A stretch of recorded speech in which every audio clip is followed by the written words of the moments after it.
sorun değil. Yani bugün konuşmak istediğimiz konu aslında Kanada'ya gelmeye değdi mi? Ve Aynen öyle. bunun da e, alt başlığı sosyal yaşam. Yani Evet. evli, çocuklu bir aile babası olarak Aynen öyle. Kanada'ya aslında büyük bir risk alarak geldin. Evet.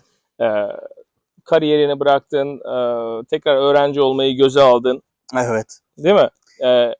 Bütün bunlardan sonra 3 senedir buradasın. Evet. Türkiye'de de bir düzenim vardı. Vardı. Orada Hayat akıyordu. hayat akıyordu. Problem İyi bir yoktu. pozisyonum vardı. Evet, ben memnunum Yani hayatımdan. totalde 3 senedir buradasın. Nereden geldim diye. Değdi mi? Değmedi mi? Neden? Veya neden değil? Ya şimdi şöyle, öncelikle bazı şeyleri bir düzeltmek gerektiğini düşünüyorum ben. Birincisi şu, ben aslında tekrardan eğitim hayatıma Kanada'ya geldim de tekrardan eğitim hayatıma geri döndüm. Böyle bir şey Hı hı. yok. Ben Kanada'ya gelmek için eğitim hayatımı tamamladım aslında Türkiye'de. Ben lisede, teknik liseyi okuyup direkt IT alanına, o zaman Hı Anadolu hı. Meslek Liseleri vardı 2000'li yılların başında. Bilenler bilir. 2000'li yılların başında bu IT üzerine bilgisayar ve İngilizce diye geçen Evet. Anadolu Meslek Liseleri bittikten hemen 2-3 gün sonra mesleğe başlayınca, bir de üniversiteyi o dönemde kazanamayınca, bir de o zamanki katsayı puanlarının sana engel olması vesairesi derken bir üniversite hayatım olamadı benim bilgisayar üzerine. Enteresan. Ben direkt olarak mesleğe başladım. 2-2,5 sene mesleğimi icra ettim. Evet. Ve benim mesleğimde IT alanında bilenler bilir. En alt kademe neyse bir Okay. IT'cinin Okay. yapacağı, hani bu hardware support dediğimiz, Hı. donanım uzmanı dediğimiz, uzman bile değil, Evet. donanımcının stajyerinden Okay. başladım. Bu nedir? Monitör taşıyarak başlayan insandır bu. Evet. Böyle başlayıp 2-2,5 sene boyunca çalışıp üzerine uzun dönem askerliğini yapıp askerlikten sonra tekrardan işine devam edip o süre zarfında da MCSE'nin kurslarını alan. Bunu niye isim belirtiyorum? Çünkü IT alanında çalışan insanların belki de en çok, özellikle son 15-20 yıldır belki aşina olduğu bir e, kısaltma diyeyim, sertifikasyon ismi gibi. Hani MCSE Hı hı. dediğimiz bu. Microsoft hani uzmanı Evet. aslında. Bunların dersleri vesairesi derken ben aslında kendimi bir türlü Avrupa'da büyük bir kulübe gidememiş ama üç büyüklerde oynamış. O böyle meşhur olamayan sağ bek oyuncuları falan olur Evet. ya, onlar gibi hissediyorum. Çünkü benim kariyerimde Sabancı grubu var, Okay. Doğuş grubu var, Evet. Koç grubu var. Yani Türkiye'nin en büyük grupları bunlar. Üç büyüklerde oynadım ama bir türlü Evet. işte dediğim gibi 10 numara pozisyonda değildim ben. Evet. Sağ bektim ben. Hani futbolu bırakıp buraya geldiğim gibi oldu. Hani hiçbir şekilde kendini... Kaç yaşında geldin? Şimdi şöyle, ben 22-23 yaşlarımda ben Akbank'ta çalışmaya başladım. Tamam. Yani bunun ismini saklamakta bir şey Yani. olduğunu düşünmüyorum. Akbank'ta çalışmaya başladım ve ben Akbank'ta direkt sistem işletim grubundaydım daha, hani dünkü çocuk Kaç sene çalıştın şeklinde. orada? Oradan girdik, bir 4,5-5 yıl kadar orada bir çalışmam oldu. Daha sonrasında günün şartları, IT'de devam edememeler, outsource'un Türkiye'de Hı hı. artması vesaire derken bütün bunlar ne yaptı? Bir kariyer değişimine Hı. de itti. Ama sadece şirket olarak söylüyorum bunu. O Okay. şirket değişimini öyle bir yaptık ki hani Akbank'tan çıkıp Doğuş grubuna geçmiş olduk. Hı hı. Doğuş grubunda yine Doğuş Teknoloji'de yine sistem operasyonları ekibinde bir operasyondur. Sistem işletim ekibi neyse yapıyorsa genellikle bu ayarda Hı hı. çalışmalar devam etti. Sonra biraz daha bilgi güvenliğine giriş yapalım durumu oldu. Daha Oradan popüler bir bir alan herhalde. hem daha bir popülerden ziyade biraz da kendi mesleğinde artık böyle bir 20 yıla yaklaştıktan sonra artık hani değiştirmek istiyorsun. Evet. Biraz da yukarı almak istiyorsun kendini bir tık daha kendince. Hı hı. Yoksa benim bulunduğum bölümde de ilerleyen insanlar var Evet. tabii ki. Şimdi ne olmuş oluyor? O Koç grubuna geçtim bilgi güvenliği olarak. Ama aynı döneme denk geliyor benim. Bütün bunlar olurken ben Kanada planları yapmaya başladım. Evet. Motivasyon neydi mesela Kanada planı yapmanda? Şimdi ben onun çok kritik bir alan olduğunu düşünüyorum. Şu bakımdan kritik olduğunu düşünüyorum. Çünkü bence insanların o konuda biraz ikiye ayrıldığını düşünüyorum. Evet. Türkiye'den çıkayım da Ne olursa olsun. ne olursa olsun mantığıyla hareket eden bir kesim Grup var, evet. Evet. Bir de ben kendimi biraz daha diğer Kesinlikle, kesimde görüyorum. Kesinlikle. Ben Kanada'da yaşamak istiyorum diyen ekipteydim ben. Yani Hmm. benim Türkiye ile ilgili bir problemim yoktu. Evet. Benim derdim Türkiye'den çıkmak Benim de yok. değildi. Türkiye ile ilgili bir problemim yok. Benim derdim Türkiye'den çıkmak değildi. Benim Evet. derdim Kanada'ya gelmekti. Hmm. Yani bu tabii bunun belli bir bilgi birikimi var. Nasıl var? Hani tanıştığın insanlar sana dokunuyorlar. O dokunduğun insanların Kanada ile eğer bir münasebetleri varsa sen kulağına bir Kanada geldiği zaman bakayım Evet. neymiş bu ya durumu oluyor. Hani bir bakalım burada eğitim neymiş? Evet. Çocuk burada büyürse ne oluyormuş? Sağlık neymiş? Eğitim neymiş? Bunlara bakmaya başlıyorsun. Bakmaya başladıkça benim sevgim artmaya başladı. Evet. İsteme durumu biraz fazlalaştı. Yani ben daha fazla böyle Kanada'ya gitmem lazım benim. Çünkü Evet. ben kendi istediğim yaşam tarzını izliyorum dedim. Kanada Okay. ile ilgili bir şey izlerken. Dolayısıyla aynı döneme denk geliyor ve bunu nasıl yapabilirim, Kanada'ya nasıl giriş yapabilirimin konusunda benim için en büyük engel üniversiteydi. Üniversiteyi Üniversite şeyin yoktu yani. diplomam yoktu. Diploman yoktu. Ben tamamıyla kendi sertifikalarım, bilgi birikimimle iş yerlerinde tutunmaya çalışan, dediğim gibi sabek olarak Enteresan yani bu kalmış bir. üniversite diploması olmadan bu kadar kariyer yapmış olman da Türkiye'de çok büyük bir başarı Şimdi bence. bu ya bir şans bu. Ve ben bilmiyorum yani senin alanla ilgili çok öyle Şimdi bir şöyle, fikrim yok ama. Eğer teknik bir alandaysan Okay. normal şartlarda bu benim aynı zamanda savunduğum da bir Evet. şey. Teknik bir alandaysan zaten diplomaya ihtiyacın yok Evet. aslında. Applied bir şey yani. Aynen öyle. Lakin Uygulamalı. Türkiye'deki bunları uzun uzun konuşacağımız zamanlar gelecektir diye düşünüyorum. Evet. Türkiye'deki olmadığını düşündüğüm bir HR mantığı nedeniyle Hı hı. benim gibi olan bütün teknik personelin bir üniversite diploması olması zorunluluğu yaratıldı Evet, evet. Türkiye'de maalesef. Yani Evet. mesela işte örnek veriyorum. Ben işletme bölümü mezunuyum. Evet. Yaptığım işle uzaktan yakından ilgisi Evet. yok ama ben üniversite mezunuyum dediğim zaman bu yeterli oluyor işverenler için. İlginç değil mi? Bu ilginçti. Evet. Dolayısıyla ben hep şöyle düşündüm. Eğer ben bu bölümü bitirdiysem, üzerine IT alanında ilerleyeceksem o zaman gerçekten de ben yaptığım araştırmada demek ki haklıyım. Hı hı. O yüzden Kanada'ya gitmem gerekiyor Evet. deyip ben bu işe yani girizgahım bu şekilde oldu. Evet. Girişi bu şekilde yaptım.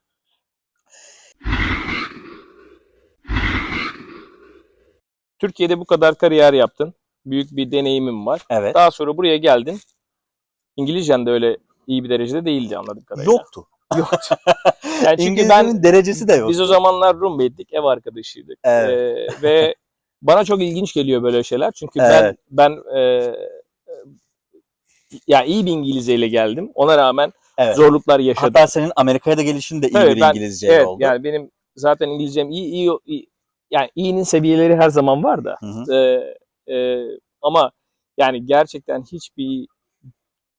aşağı seviyede, düşük seviyede bir İngilizceyle gelip Hı hı. hızlı bir şekilde adapte olup iş bulabilmek, Evet. yani bu şeylerin içinden çıkabilmek çok zor. Bana çok zor geliyor. Zor. Sen bir sene dil eğitimi aldın burada. Bir seneye yok bir 6-7 ay kadar 6 ay. sürdü. Evet. Onlardan bahsedeyim hemen. Şöyle bahsedeyim. Onun olmasının nedeni aslında şu. Eğer gerçekten yapmak istediğin konuyla ilgili detaylı bir araştırma yaptıysan, Evet. o araştırmanın üzerine gerekli bilgi birikime sahipsen, Evet. onun üzerine de artık şeyi yapabiliyorsun. Sadece yapmak kaldı. Hı hı. Bu noktaya getirdim ben kendimi aslında. Mental olarak getirdim. Çünkü bunun dışında maddi olarak veya eğitim olarak, öğretim olarak, dil bilgisi olarak ben yoktum. Evet. Ben Kanada ile ilgili en ufak bir şekilde yaklaşabilmiş durumda bile değildim. Doğruya Evet. doğru. Ben bunu inkar edemem. Lakin mental olarak ben Kanada'daydım. Evet.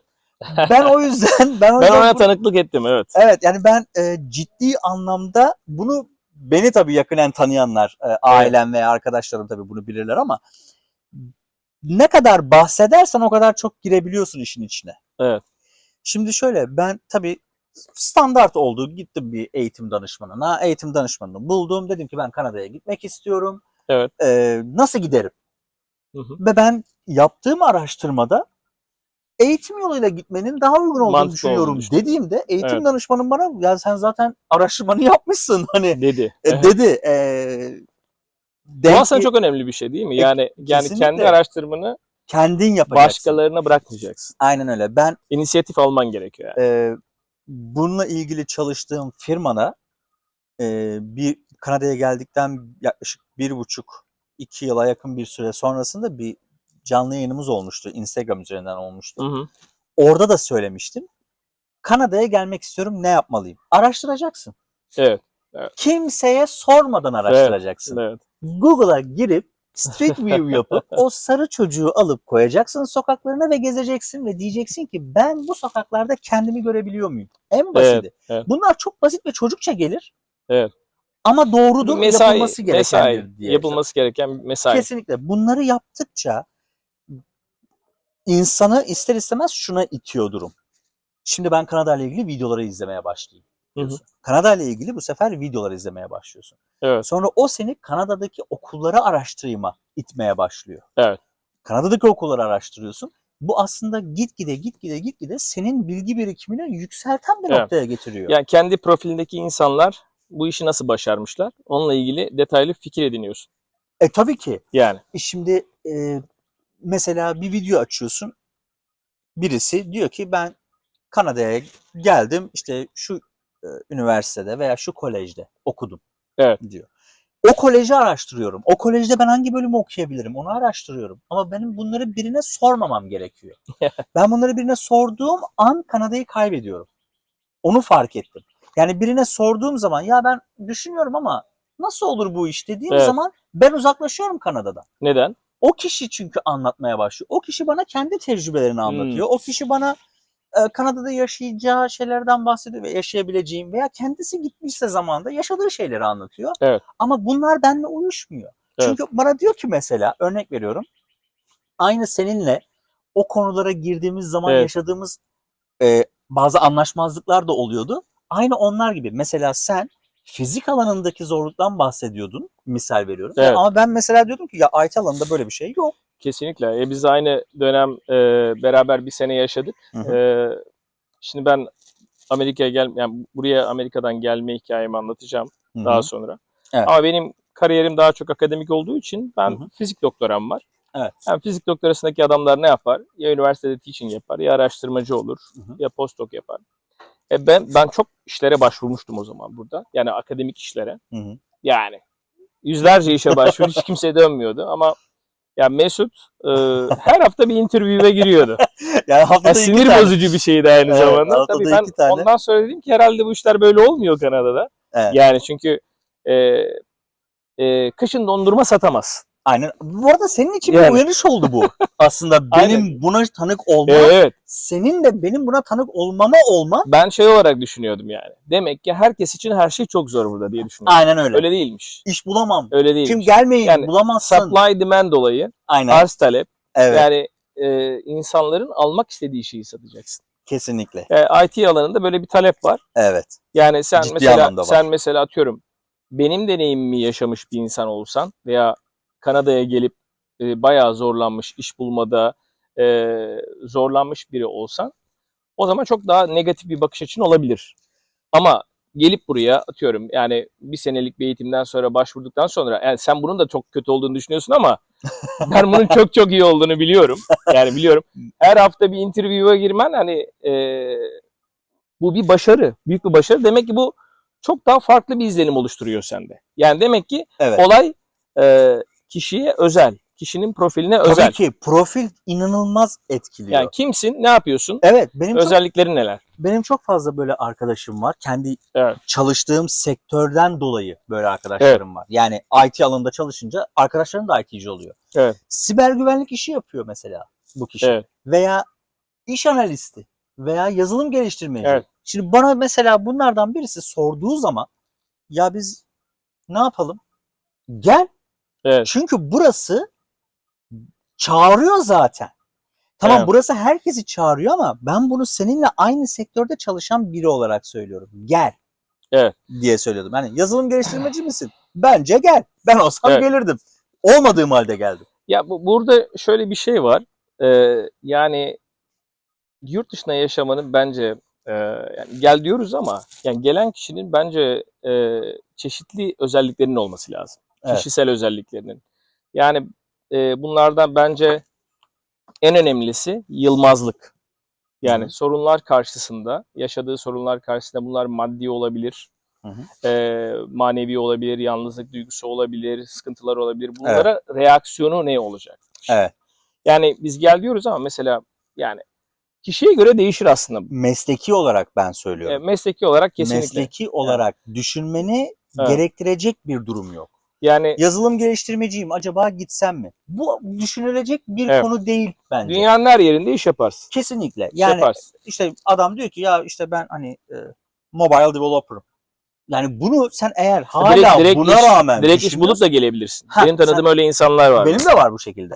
Yani eğer sen bu konumdaysan, bilgi Evet. birikimin, hani bu iş üzerine hani senin know-how yeterliyse zaten bunu artık düşünmemen lazım. Düşünmen gereken şeyler farklı şeyler. Bekar mısın?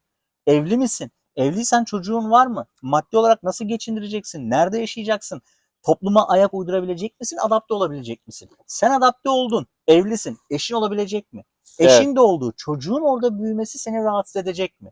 Evet. Gibi o kadar çok kırılım var ki. Evet. Bu kırılımların hepsini ya çözeceksin ya da ben hepsini çözerim deyip yola çıkacaksın. Ben açıkçası bunların hiçbirini çözebileceğimi çözdüm demiyordum. Ben bunları çözerim diyerek Evet. buraya geldim. Kesinlikle. Biraz da o benim işte motivasyonumun çok üst seviyeye çıkmasına sebep oldu. Evet. Çünkü ne olursa olsun benim çözmem gerekiyor. Evet. Ben en baştan bunun planını yaparak geldim. Burada sen de biliyorsun, yaşadık. Maddi olarak bir sorunum varsa ben şöyle düşünüyordum. Bunu benim bir şekilde çözmem gerekiyor. Yani ben buradan Evet. pılı pırtı toplayıp tekrardan geri dönemem. Evet. Böyle bir dünya yok. Ne olursa olsun hep ben bu şekilde devam ettim. Totalde özetlemek gerekirse Hı hı. şu anki durumundan memnunsun Ben ve halimden tekrar memnunum. olsaydı tekrar yapardın. Bu şeye girerdin. Şöyle Biraz daha Kanada'ya farklı kararlar alabilirdin. sadece evli, çocuk sahibi bir kişi olarak gelir miydim? Geldiğime değdi mi? Diyorsan geldiğime sonuna kadar değdi. Okey. İyi ki gelmişim. Bir daha olsa bir daha gelirdim. Hadi Hatta bakalım. bir dahakine daha erken gelirdim. Çünkü erken kalkan yol alır misali.